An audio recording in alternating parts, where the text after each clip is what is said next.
Inside your spotlight this morning, we continue the conversation about mental health awareness because May is Mental Health Awareness Month. This morning, we're talking about healing through art. Let me welcome artist Shari La Shae. Good morning to you, Shari. Hi, good morning. How are you doing this morning? Sleepy, but I'm all right. Yeah, girl, I understand that feeling 100%, but I appreciate you getting up and coming here to join us to have this conversation this morning. Thanks for having me. No problem at all. So tell me a little bit about your journey and what you do as an artist. Well, I am an abstract artist, of course. I would like to think that I do something called abstract expressionism, which might be self-explanatory, just expressing myself through abstract works. Yeah. Isn't that all art? You express yourself through the... Possibly, yeah. Depends on who you ask. All right. And when we talk about healing through art, what does that mean to you? I think I would say, for me, that's like coping. The world there are many great parts of it, we all have stress. We all encounter it, and for some it's more difficult. For me personally, having a mental disorder, I have to find ways to manage my mental health.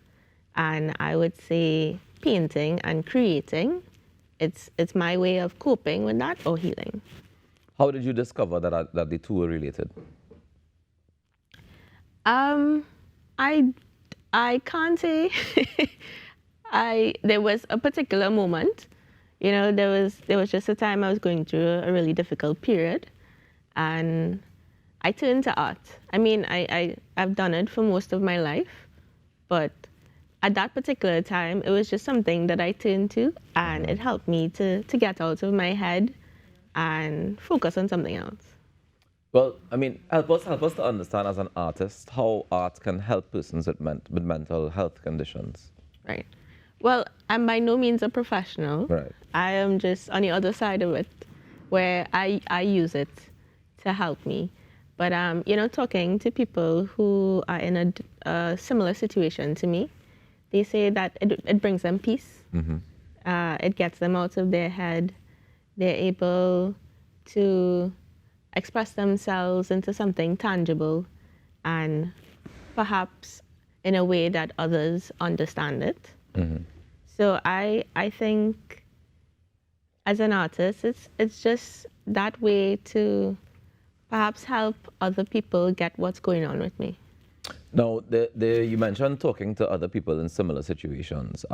There's still somewhat of a stigma around the conversations about mental health, right? How do you create that safe space that we can have those conversations, or you can have those conversations with people? I think, first of all, the stigma comes from lack of information and knowledge. When we're informed about something, in this case, it might help you to be more empathetic. And, knowledge breeds empathy. So I think if people, because mental health it's becoming more prevalent now, there is access to knowledge. So if we were to take care or take the time to access it, to learn more about it, it will give our loved ones a space where they feel more inclined to open up, or because we have that knowledge, we'll be able to notice or see, hey, this person needs help. So I think really being informed, it helps so much. How do we get people to that place of being informed? Because it's one thing to tell me, go and get the information, right? But then even if I say, all right, I'm going to get the information, I still have to create this environment of safety, of comfort, to know that if I tell you this, you're not going to judge me. How do I get to that place? I think it might be mindset. Okay. Having a mental disorder is sort of invisible. Sort of. It's not sort of. It's definitely invisible. Yeah. Nobody else sees it, but you feel it. Yeah. When you break your hand, for example, it's very visible. It's tangible. You wear a cast. You might have to take painkillers. I think it's the same way. We have to acknowledge that, hey, this is real. Even if we can't see it, the air is real. gravity is real, but we know it's there. Yeah. I think mindset has a lot to do with it, and acknowledging that, people find creative ways, even though they may not be creative in that way in creating art, they find creative ways to make space for people. Tell me about the Unity Community Canvas project. You were a part of that. What was the purpose of that?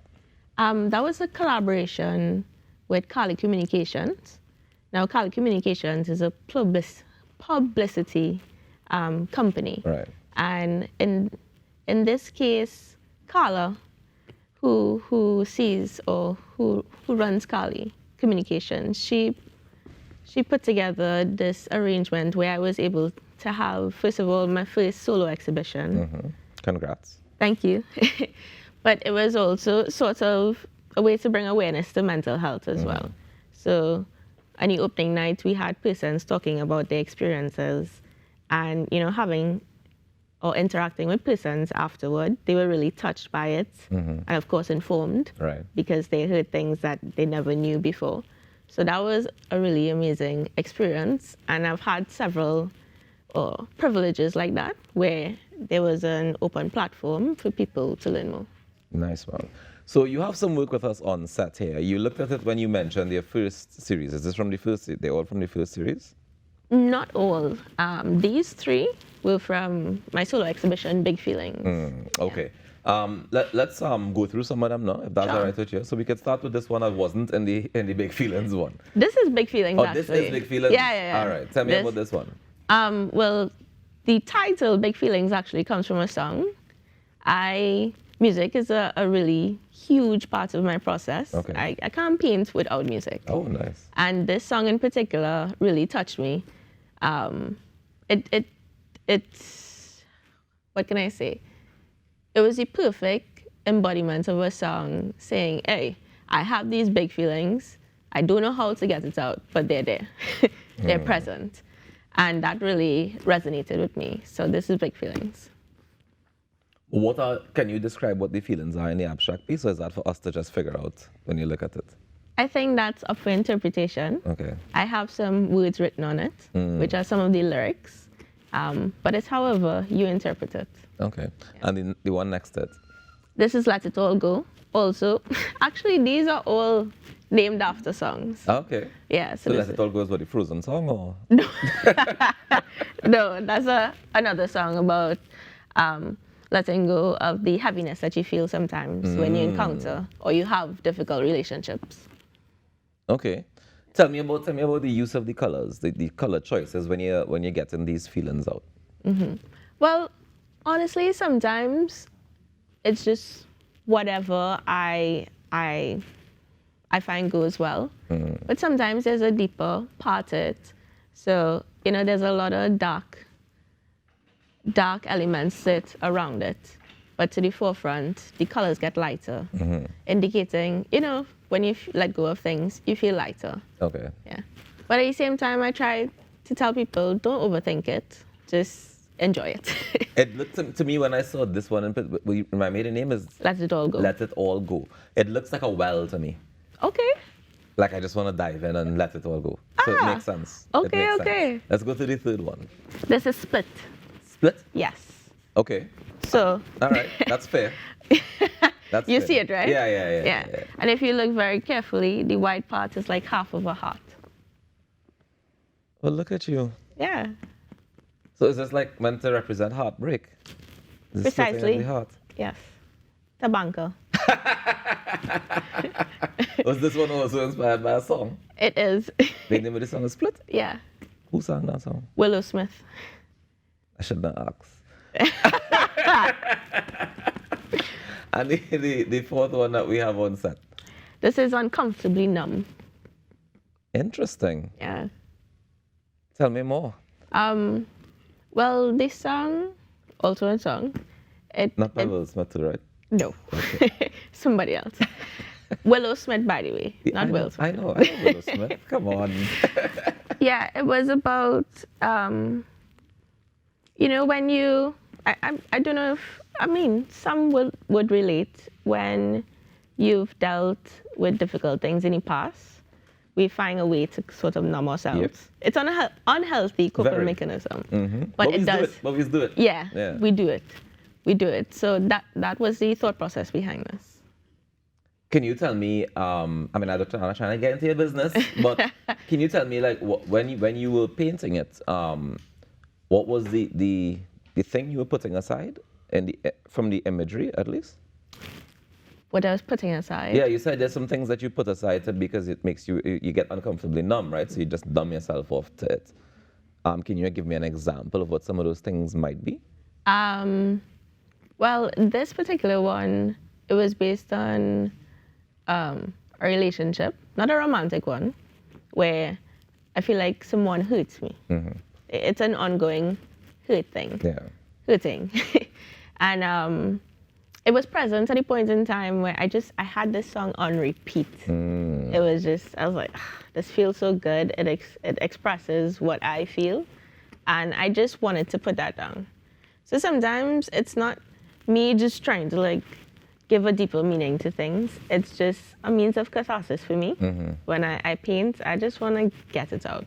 Yeah, but it sounds like it's more than just painting. It helps you get it out because the music plays a vital role in helping you. It does. It definitely does. So it's like when we talk about healing through art, we talk about all of the art that you're painting, but you're being inspired by another form of art to help you get it out. Exactly, and I think that's the thing. Even though my vision of art is this, someone else might have something else that they do creatively. So I know a young person who's going through a really difficult time, and she has fallen in love with crocheting. Right. She sits and she crochets whole day, and she says it makes her feel so much better. Yeah. So I think it's about finding what works for you and what helps you. And not underestimating the power of art and creativity. Yeah. Because I think that plays a vital role as well. So after the Big Feelings collection, you had another collection, the last collection called Island Flavors. Tell me about that one. Well, Island Flavors was actually in collaboration with Kali Communications. Okay. So it was for this calendar right here. So Kali Communications, they make a publicity calendar every year for entrepreneurs. Okay. So they can keep track of, important dates and key events to help them with their business. Makes and sense. so forth. Yeah. So I did all the artwork for the calendar. Nice. So even this front piece as well. Yes, this front piece. So it's throughout the whole thing. Every month, it's a different theme. Okay. And let me just find January. But I read prelude before they get to the calendar. It's a lot of information. Okay. To help business owners. So every month there was a different theme, and I just painted something to go along with it, or what I thought was practical.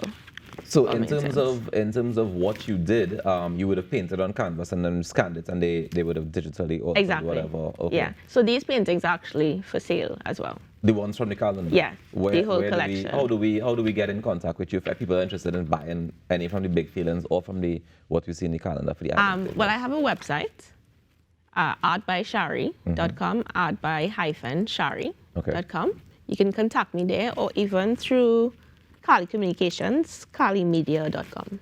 Okay. Yeah.